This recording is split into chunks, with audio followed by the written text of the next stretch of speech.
સ્વાગત છે વિરાજ કિચનમાં અને તમારી સાથે મસ્ત રેસીપી શેર કરવાની છું. તો અમે હું મમ્મી કિચનમાં ઓલરેડી પહોંચી જ ગયા છે. તો આજે અમે તમને બધા રેસીપી શેર કરવાના છે પાલકની સેવ, પાલક બેસનની સેવ. તો કેવી રીતના પ્રોપર બનાવવાની છે તો મતલબ મમ્મી રેસીપી આપવાના છે અને હું મમ્મી જોડે સાથે છું, મતલબ હેલ્પ માટે.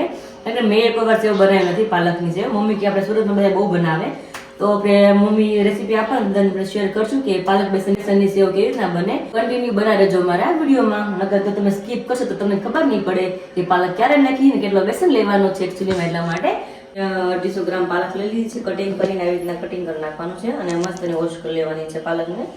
એ કટિંગ કરીને વોશ પણ કરી લીધી છે અને આપણે મિક્સરનું ખાનું લઈ લીધું છે. એમાં આપણે બધી પાલક એડ કરી લેવાની છે અને પાલક એડ કરીને પછી એમાં એક જ ઘૂંટડું પાણી નાખીને બે ઘૂંટડા પાણી નાખીને એને મસ્ત અને આપણે પાલકનું જ્યુસ કરી લેવાનું છે. જ્યુસ કર્યા પછી શું કરવાનું આગળ પ્રોસેસ તમને બતાવું. તો પહેલાં આપણે પાલક એડ કરી લીધી છે મિક્સર જારમાં, બે ઘૂંટડા પાણી, અને પછી આપણે જાર બંધ કરશું અને આપણે પહેલાં થોડું છીલવું ચૂલીમાં.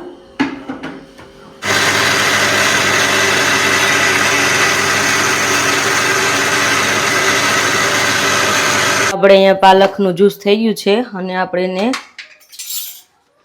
કાઢી લેશું જારમાંથી અને એને આપણે ગાળવાનું છે.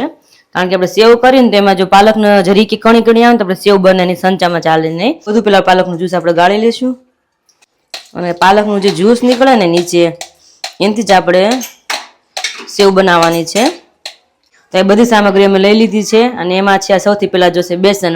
તો આપણે ઘરે ચણાની દાળ હોય ને એને જ આપણે દળાવેલો છે અને એ છે ઝીણો, અને એ છે સોડા નાખવાના છે, અડધું લીંબુનો રસ નાખવાનો છે, નમક સ્વાદ અનુસાર, અને 1 ગ્લાસ આપણે પાલકનું જ્યુસ બન્યું છે એને ગાળી લેવાનું છે. કારણ કે એમાં મેં પહેલાં કીધું એમ કે એમાં જરીકે રહી જાય ને રૂછા, જરીક પાલક રહી જાય ને તો આપણે લોટ સરખો ન બંધાય અને સેવ કરીને ત્યારે આપણે બહાર નીકળી જાય, સેવ ના પ્રોપર પડે. એટલા માટે તો આપણે પાલકના જ્યુસને પહેલાં ગાળી લેવું પડે ને પછી તેને એવી રીતના ગાળીને પછી આપણે એનો લોટ બાંધવાનો થાય છે. તો તમને બતાવું કે કેવી રીતના આપણે પાલકની સેવ બનાવવાના છે. તો સૌ પ્રથમ આપણે શું લેવાનું છે આગળ તમને કન્ટિન્યુ આનો છે. મેં 2 હંચાનો લોટ લીધો છે. આપણે 2 હંચા સેવ પડે એટલો લોટ લીધો છે. જેને જેટલી સેવ બનાવી એ પ્રમાણે આપણે લોટ લઈ શકીએ છીએ. અને આપણે 2 સંચાનું માપ છે. આપણે 1 ગ્લાસ પાણી છે પાલકનું. અને મમ્મી આપણે પાલકનું કદાચ જ્યુસ થઈ રહ્યું તો આપણે સાદું પાણી એડ કરી શકીએ ને એમાં? હા, એમાં સાદું પાણી એડ કરી શકીએ. ઓકે. પછી એમાં સોડા નાખી દેવાના, 1/2 સ્પૂન સોડા છે અને અડધું લીંબુનું જ્યુસ આવશે એમાં. અને આપણે પ્રોપર આપણે સોડા નાખ્યા ને એની ઉપર જ નાખી દેવાનું એટલે એકદમ મસ્ત જે સોડા હોય ને એકદમ ખદખદી જાય રીતના. પછી સ્વાદ અનુસાર મીઠું નાખવાનું. ઓકે.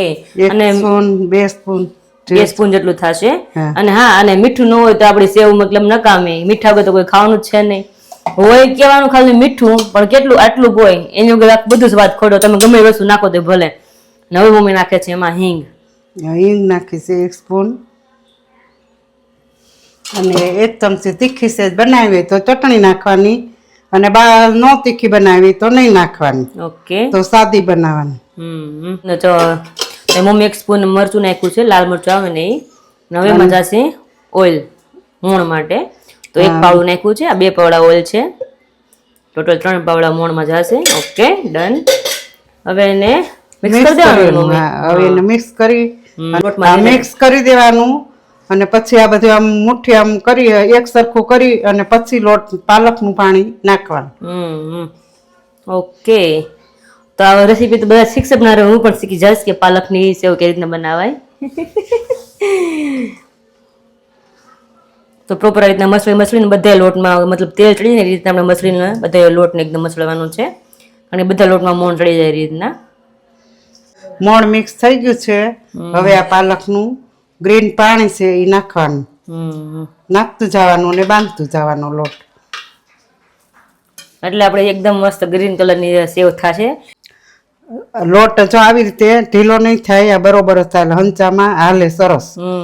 એટલે આટલો જ ઢીલો રાખવાનો. અને જયારે પાણી આપણે નાખીને પાલકનું જ્યુસ ત્યારે ધ્યાન રાખવાનું, વધી ન જાય. ઢીલો થશે તો લોટ એક્સ્ટ્રા એડ કરો. બહુ ઢીલો નહીં કરવાનો, મીડિયમ, આમ ચોટે નહીં એવું. આમ આવી રીતે મિક્સ કરી દેવાનું. એક ગોળી નો રહેવી જોઈએ. મસળીને એકદમ આવી રીતે પ્રોપર લોટ બાંધવાનો, તો જ સરખી આપણે સેવ બનશે એકદમ મસ્ત અને ઝીણી. એ સેવનો લોટ બાંધી દીધો છે.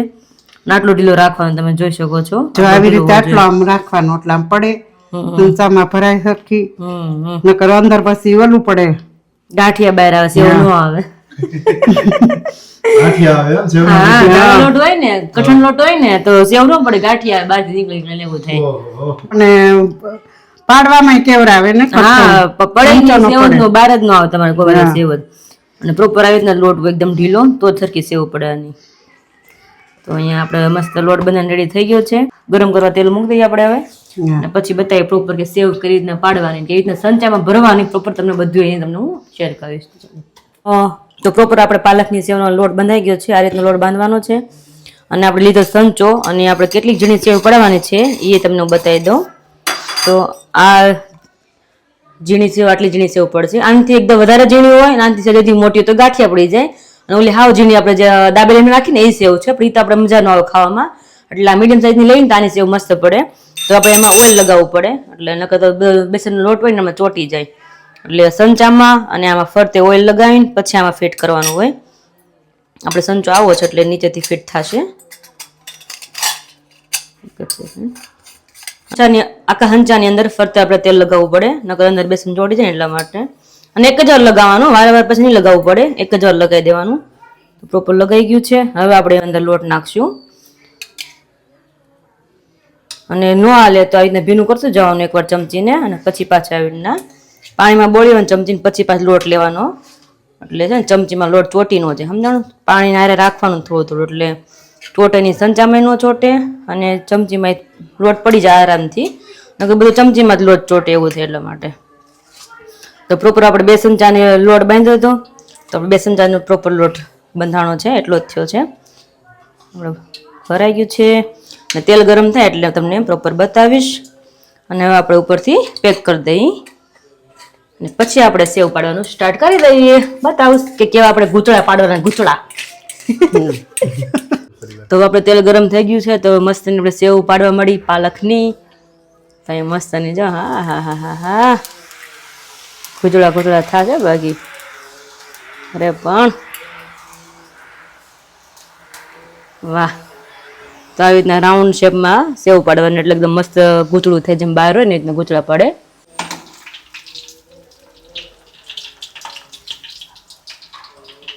તો આવી રીતના પ્રોપર એકવાર તળાઈ જાય એટલે બીજી વાર ફેરવવાની, ત્રીજી વાર ફેરવવાની નહીં, એક જ વાર ફેરવવાની. તે આપણે સેવ તળાઈને રેડી થઈ જશે. અને આટલા જ ગૂંચળા પાડવાના, બહુ મોટા પાડશું તો કાચી રહેશે સેવ. એટલે હંચાના 1 થી 2 જાડા રાઉન્ડ ફેરવવાના, એટલે નાના નાના ગૂંચળા બનાવવાના છે, એટલે સરખી આપણે સેવ બને પ્રોપર. તમે જોઈ શકો છો એકદમ મસ્ત ગ્રીન કલરની સેવ આપણી થવાની છે. એકચ્યુઅલીમાં જેમાં છે આપણે પાલક નાખેલું છે ને એટલા માટે ગ્રીન સેવ થવાની છે. અહીંયા અમારી સેવ બનીને રેડી થઈ ગઈ છે. તમે જોઈ શકો છો એકદમ ગૂંચળા. મા દીકરીએ જોડે પાડેલી છે, થોડીક મમ્મીએ પાડી, થોડીક મેં પાડી છે. તો આવી રીતના અમારી સેવ મસ્ત પ્રોપર થઈ રહી છે. થોડીક હજી બાકી છે, તો હું અત્યારે બનાવું છું. મમ્મીને કીધું તમે થોડોક ઘડી પોરો ખાઈ લ્યો, અને આપણે સેવ પાડી દઈએ મમ્મીને. તો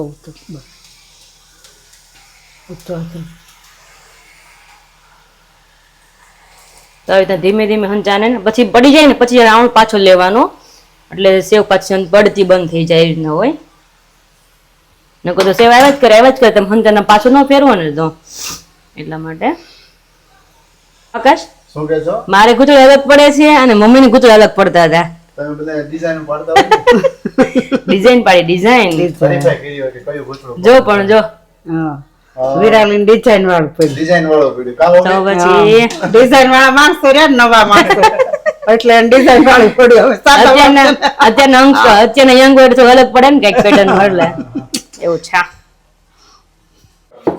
તો અહીંયા બની ગઈ છે અમારી પાલક બેસનની સેવ મસ્ત મજાની. અને તમે બધા મને કમેન્ટમાં જણાવજો તમે બધાને અમારી રેસીપી કેવી લાગી. અને ફરી પાછા મળીશું આપણે નવી એક રેસીપીની સાથે. ત્યાં સુધી બધાને જય શ્રી કૃષ્ણ અને જય સ્વામિનારાયણ.